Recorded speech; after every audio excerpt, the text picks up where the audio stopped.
তারা স্বৈরাচারী হয়ে উঠেছে। কোন শক্তি যেন ফ্যাসিবাদী কর্তৃত্ববাদী স্বৈরাচারী হয়ে না উঠতে পারে, এই জন্য বাংলাদেশ জামাত ইসলামী পিআর পদ্ধতির আন্দোলন করছে।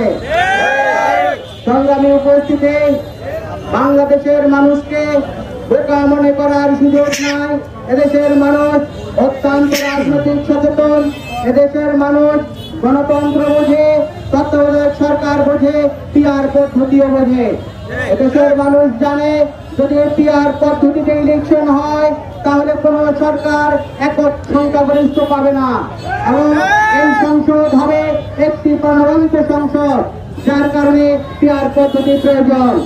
আমাদের যে বন্ধু সংগঠনরা পিআর পদ্ধতির বিরোধিতা করছে, এই বিরোধিতা থেকেই বোঝা যাচ্ছে আবারও একটা প্রতিবাদ আসার একটা পায়তারা মাত্র। বন্ধুগণ, আমরা এই 5 দফার দাবি আদায়ের লক্ষ্যে আন্দোলন করে যাচ্ছি।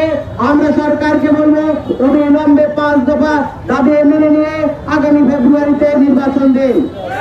আজকের এই সমাবেশ এবং মিছিল আমরা সম্পন্ন করব সুন্দরভাবে।